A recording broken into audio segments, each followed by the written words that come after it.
5. The Man Who Had Nowhere to Go. In the early morning, it was the second morning after my recovery, and I believe the fourth after I was picked up, I awoke through an avenue of tumultuous dreams of guns and howling mobs, and became sensible of a hoarse shouting above me. I rubbed my eyes and lay listening to the noise, doubtful for a little while of my whereabouts. Then came a sudden pattering of bare feet, the sound of heavy objects being thrown about, a violent creaking and the rattling of chains. I heard the swish of the water as the ship was suddenly brought round, and a foamy yellow-green wave flew across the little round window and left it streaming. I jumped into my clothes and went on deck. As I came up the ladder, I saw against the flushed sky, for the sun was just rising, the broad back and red hair of the captain, and over his shoulder the puma spinning from a tackle rigged onto the mizzen spanker boom. The poor brute seemed horribly scared and crouched in the bottom of its little cage. "Overboard with 'em!" bawled the captain. "Overboard with 'em! We'll have a clean ship soon of the whole billin' of 'em!" He stood in my way so that I had perforce to tap his shoulder to come on deck. He came round with a start, and staggered back a few paces to stare at me. It needed no expert eye to tell me that the man was still drunk.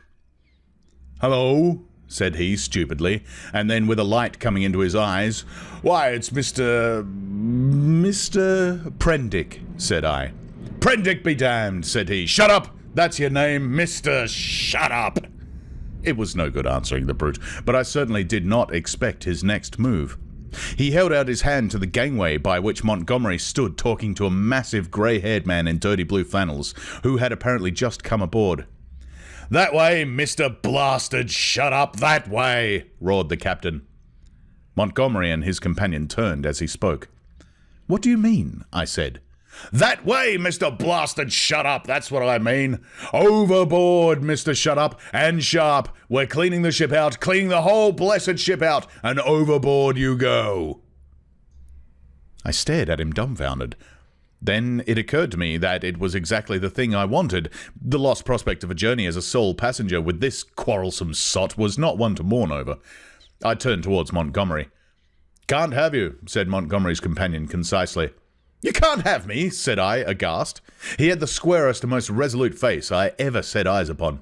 "Look here," I began, turning to the captain. "Overboard," said the captain. "This ship ain't for beasts and cannibals and worse than beasts anymore. Overboard you go, Mr. Shut Up. If they can't have you, you goes overboard, but anyhow you go. With your friends. I'm done with this blessed island forevermore. Amen. I've had enough of it." "But, Montgomery," I appealed. He distorted his lower lip and nodded his head hopelessly at the grey-haired man beside him to indicate his powerlessness to help me. "I'll see to you presently," said the captain. Then began a curious three-cornered altercation. Alternately I appealed to one and another of the three men, first to the grey-haired man to let me land, and then to the drunken captain to keep me aboard. I even bawled entreaties to the sailors. Montgomery never said a word, only shook his head. "You're going overboard, I tell you," was the captain's refrain. "Law be damned, I'm king here." At last, I must confess, my voice suddenly broke in the middle of a vigorous threat. I felt a gust of hysterical petulance and went aft and stared dismally at nothing. Meanwhile, the sailors progressed rapidly with the task of unshipping the packages and caged animals. A large launch with 2 standing lugs lay under the lee of the schooner, and into this the strange assortment of goods were swung. I did not, then, see the hands from the island that were receiving the packages, for the hull of the launch was hidden from me by the side of the schooner. Neither Montgomery nor his companion took the slightest notice of me, but busied themselves in assisting and directing the 4 or 5 sailors who were unloading the goods. The captain went forward, interfering rather than assisting. I was alternately despairful and desperate. Once or twice, as I stood waiting there for things to accomplish themselves, I could not resist an impulse to laugh at my miserable quandary. I felt all the wretcheder for the lack of a breakfast. Hunger and a lack of blood corpuscles take all the manhood from a man. I perceived pretty clearly that I had not the stamina either to resist what the captain chose to do to expel me, or to force myself upon Montgomery and his companion. So I waited passively upon fate, and the work of transferring Montgomery's possessions to the launch went on as if I did not exist. Presently the work was finished, and then came a struggle. I was hauled, resisting weakly enough, to the gangway. Even then I noticed the oddness of the brown faces of the men who were with Montgomery in the launch, but the launch was now fully laden and was shoved off hastily. A broadening gap of green water appeared under me, and I pushed back with all my strength to avoid falling headlong.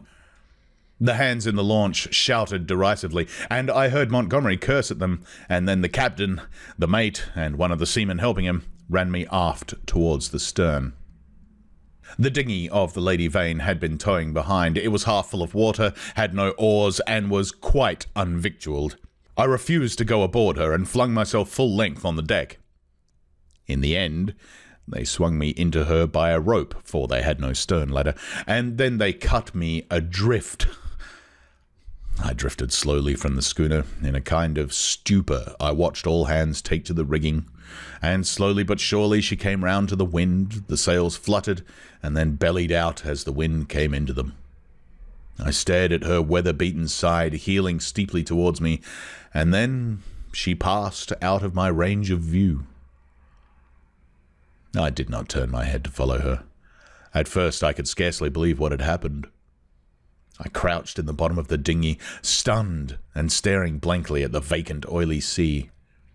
Then I realized that I was in that little hell of mine again, now half swamped, and looking back over the gunwale I saw the schooner standing away from me, with the red-haired captain mocking at me over the taffrail, and turning towards the island saw the launch growing smaller as she approached the beach.